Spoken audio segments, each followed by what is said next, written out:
Welcome to Inside the Vault Knowledge Hub. Join us as we answer all your burning questions, from precious metals to second passports and IRA investments. Each episode, we tackle a new topic and bring you insights straight from the experts. Let's dive in and unlock the knowledge together. Welcome to Inside the Vault Knowledge Hub. This is where we discuss all things our clients have asked us over the years outside of and including precious metals. From second passports to IRA investment, we will take a different topic each episode and bring you the answers from the experts themselves. Today, we're joined by Ivan Bayoukhi, founder of Wall Street Silver and now Wall Street Bullion. What began as a viral Reddit movement has evolved into one of the loudest grassroots voices for sound money and financial sovereignty. Ivan has built a global community of precious metal stackers and advocates who are challenging mainstream narratives and empowering individuals to take control of their financial future. In this episode, we'll talk of the state of the U.S. economy, the role of gold and silver in turbulent times, and what Wall Street Bullion is really all about. Ivan, welcome to the show. Thank you so much, Jeremy, for inviting me. It's a huge pleasure. Well, let's jump right into things. I want to start by talking about what you built with Wall Street Bullion, formerly Wall Street Silver. As I mentioned, it's a major grassroots movement. For those that are unfamiliar, can you explain what it is, who it's for, and why the community has grown so rapidly? I just started it for fun, just to grow a movement, and started inviting people 12 hours a day. And it was an incredible grind, but 12 hours a day nonstop, I was on my phone, just inviting people on Reddit. And it grew from 1,000 people in 1 week to next week it was 10,000, then it was 20,000. And in a month's time, we grew it to like 40, 50,000 members. And then I was just nonstop, just growing it, and just wanted to, build the community and really start waking up the masses, because with fiat currency, you're living in a world where there's so much fraud, and there's so much distortion and manipulation, and it's a complete illusion. When you have fiat currency, when you have fiat money, you don't know. It's just not real. So the only thing real to me was silver and gold. And then, we grew it to millions of members in a span of 2-3 years.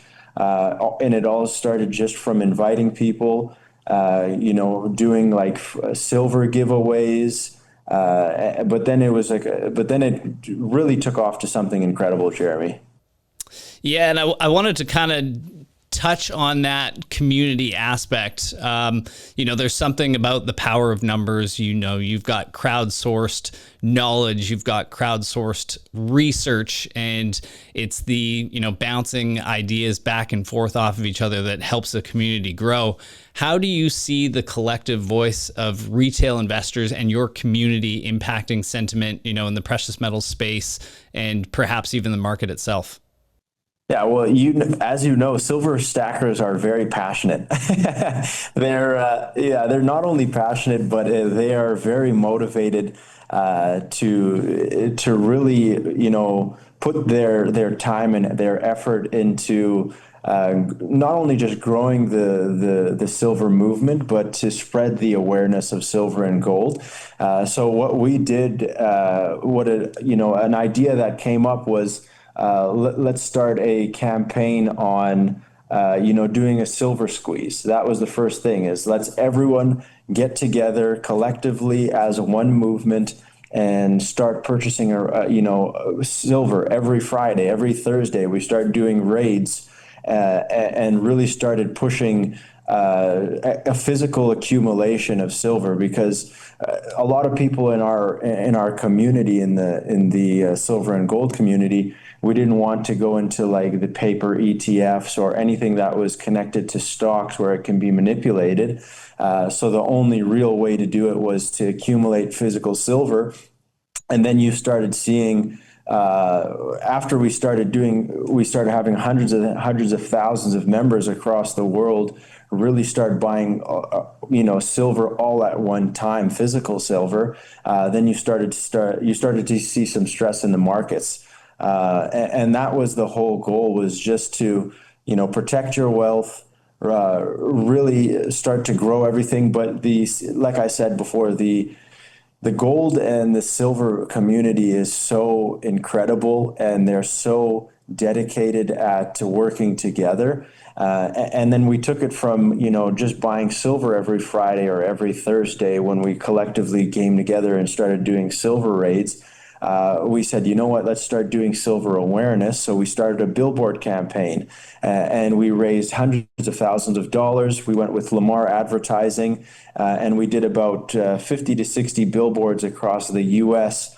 For a span of 4 to 5 weeks. And that even, collectively grew the movement to a whole new level. But as to your question, the silver and gold community coming together is the most powerful forces you can see, especially for sound money. Yeah, and in this day and age, there's potentially no better time than to be exposed to precious metals, just based on the instability and uncertainty globally, and having that access to sound money has perhaps never been more important. I want to talk about the present day. How would you describe, the current state of the global financial system? What indicators are you watching that suggest that growing instability and risk? Well, yeah, that's a great question. You look at just the stock market and how much uncertainty there is right now, and the massive risk that we're running into is, I believe we're in a sovereign debt crisis. So you look at the debt and it keeps on spiraling. People just, there's so many people around the world who are just living, paycheck to paycheck, where they can't even afford, your basic needs because they don't understand what's going on. They don't understand fiat currency. Inflation keeps on rising. So, their purchasing power keeps on getting diminished. But the risks I'm looking for is, just looking at the bond market, looking at the stock market itself and seeing, everything is an illusion. You base yourself and you take a hard look in the mirror and you say, what is happening to the economy? What is happening to the world? And the only way to protect yourself is silver and gold. So that's the only way I can see everyone moving forward. And that's why, spreading the silver awareness, spreading gold awareness is so important. But there's so many risks out there, Jeremy, and people really need to, band together, work as a community, and just start, accumulating that silver and gold.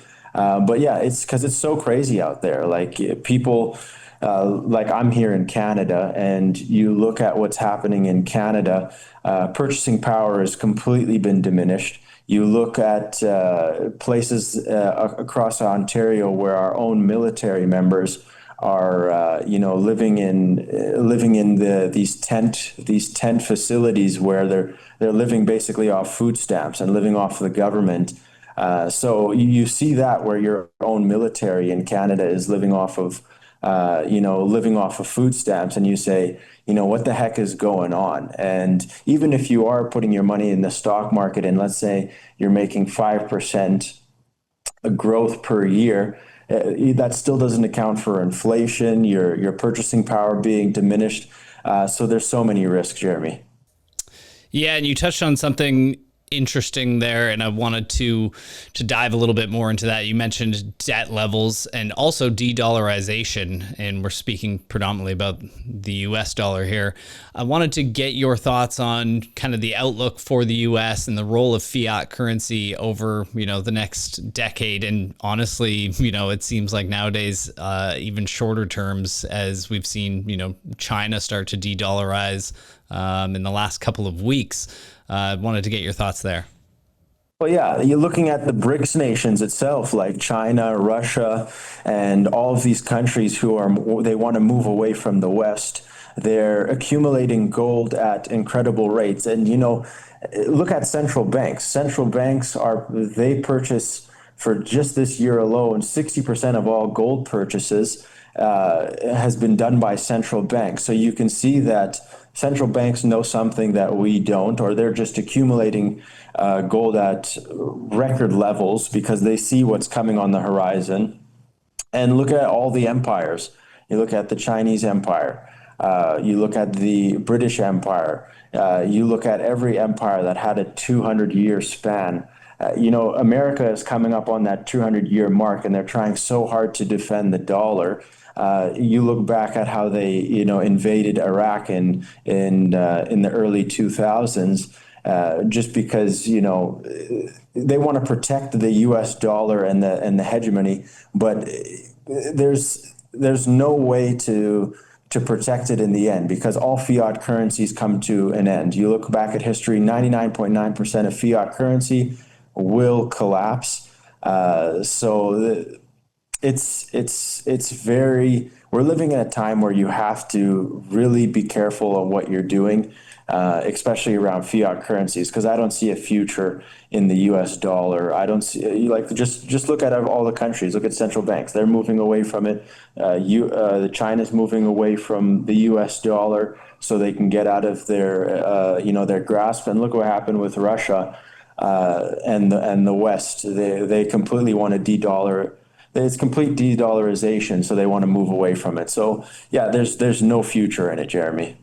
Yeah, and I think the main point that you made there is central bank purchasing. I mean, we've seen for the last couple of years now, Chinese central bank, India, all of these major countries are, buying gold and silver en masse, and it feels like retail is now just waking up to that and starting to, allocate a portion of their own wealth into a hard asset that is, a safe haven for the wealth that they've accrued over the years, and, so that they don't end up, falling on the hard times that you just mentioned. You also speak a lot about, the safety of traditional banks and paper assets. You've talked about it already.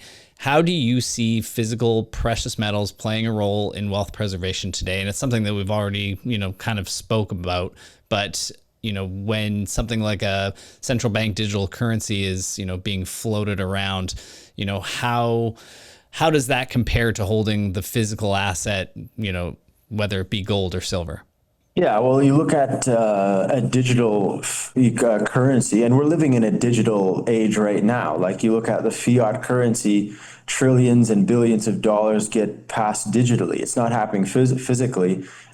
So even as we transition to, a CBDC or, a central bank digital currency, or we transition to, look what's happening in the crypto markets.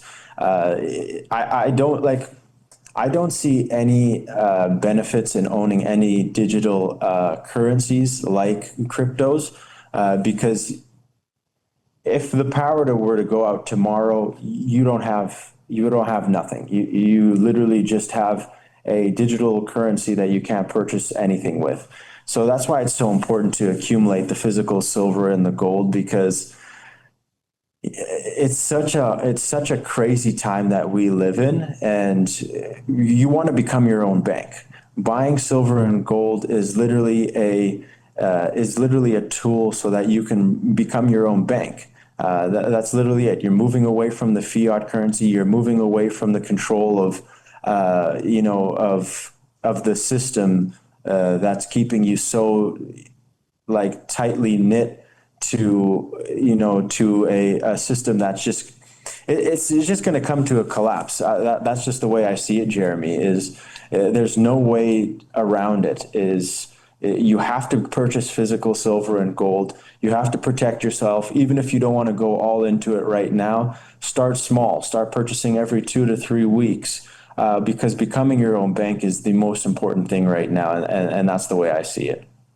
Yeah, and it's interesting that you said that, purchasing every, set time period. We talk to clients a lot that, are looking to get into precious metals for the first time, and they go, gold's at an all-time high. Silver's been on a nice run as well. Why would I be buying at an all-time high if I can just wait for the price to dip, wait for a pullback. And we always say to them, there's a reason that Warren Buffett talks about dollar cost averaging. That is the best way for a novice investor to start to accumulate and start to build wealth rather than trying to time the market, right? None of us are experts. We don't know what's coming around the corner. One week you might buy at an all-time high. The next week you might get the discount that you've been looking for. But just steadily, sticking to your game plan and making your periodic purchases, and being impervious to what the price is on that particular day tends to work out in the long run. With that being said, I wanted to ask you about, portfolio breakdowns. Obviously, your community was called Wall Street Silver to start. You've now gone to Wall Street Bullion. I'm curious, A, why the change? And B, what do you see as, being the portfolio breakdown that you like to follow? And is silver are you still as bullish on silver as ever? Yeah, absolutely. But silver is the number one priority for our movement. But I wanted to switch it from Wall Street Silver to Wall Street Bullion because bullion, you just have a more broad, you have a more broad approach. You can go into gold. There's copper. There's palladium. There's platinum. There's so many more precious metals for us to look at. But absolutely, you're correct. Silver is the main priority. But we also want to diversify as well. You want to look at gold. You want to look at all the other precious metals to have in your portfolio. Because from 2015 all the way to 2023, I was straight silver, nothing else, only silver. But at the same time, you look at gold's trajectory. I started purchasing gold, early 2023. And been accumulating ever since. And that's why you just want to have your hand in a lot of baskets for precious metals. You don't want to go all in into one. But if you do, that's absolutely fine. I did it from 2015 all the way to 2023, and it worked out perfectly. It was 2015, it was 21 Canadian. And now look at the price of silver in Canadian terms, compared to how much the Canadian fiat currency has depreciated. You're basically putting your money into a time capsule when you're purchasing silver and gold. But we wanted to change to Wall Street Bullion because you have a broader reach. You can now reach the gold community. You can reach platinum, palladium, copper, and you can look into so many other commodities, oil, and so on. So yeah, but keep diversifying. And dollar cost averaging is the best thing you can do. Like you look at Buffett, incredible advice, and he was in the silver market at once as well. Keep expanding your portfolio. That's the best advice I can give to all the silver and gold stackers. Yeah, I mean, just to add to that, from our own client base, we're starting to see more of a turn to silver in the last few months. You look at the gold silver ratio, which is, how many ounces of silver does it take to buy an ounce of gold? That typically sits around, 50 to 60 ounces of silver. Now we're, around 100. So a lot of expectation around future price improvement for silver. Or do you think potentially that might just be a repricing of gold, and that 100 ounces of silver to 1 ounce of gold ratio is maybe the new comparison, perhaps?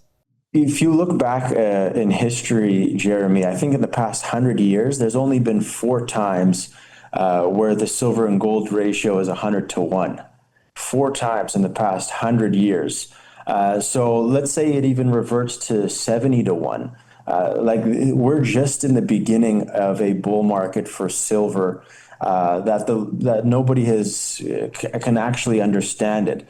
Once you start seeing the people in the stock market and in the in the tech stocks and in the global market really look at precious metals and really get into silver and see how undervalued it is, even at $60 or $50 US, it's still undervalued compared to the gold silver ratio. So eventually, and of course I don't want to give a price prediction, but in my mind silver is worth it could even be worth $200-$300 an ounce right at this very moment without the market manipulation happening in the silver paper markets. But with the silver and gold to ratio going lower and lower historically, it has so much growth to keep growing. I believe we're in the beginning of a bull market, the likes that nobody has ever seen before, especially in the times we're living today, where you have a sovereign debt crisis and debt, $40 trillion. Back when we were kids, we wouldn't even comprehend these numbers. And now it just keeps on going. And we could even hit a Weimar situation where silver will be worth more than anyone can ever expect. Well, for both your community and for our community and client base here, fingers crossed on that. We'll definitely see how that shakes out. Thank you very much, Ivan. I appreciate you being on with us today. Before we jump out here, I wanted to give you an opportunity to plug Wall Street Bullion. Where can people find you? Yeah, I really appreciate you, Jeremy. Thank you so much for you inviting me and everyone at Strategic Wealth Preservation. You guys can find us on our YouTube channel, Wall Street Bullion, or check out our Instagram, Wall Street Bullion. And if you want to follow me personally, you can follow me on my LinkedIn, Ivan Bayoukhi. But again, Jeremy, such a huge pleasure having you invite me down. I really want to thank you and everyone at Strategic Wealth Preservation. All right. Thanks, Ivan. Thanks for tuning in to Inside the Vault Knowledge Hub. We hope you enjoyed today's episode and found it to be insightful. Be sure to subscribe and share your thoughts with us. Join us next time for more expert advice and answers to your questions. See you next time on Inside the Vault Knowledge Hub.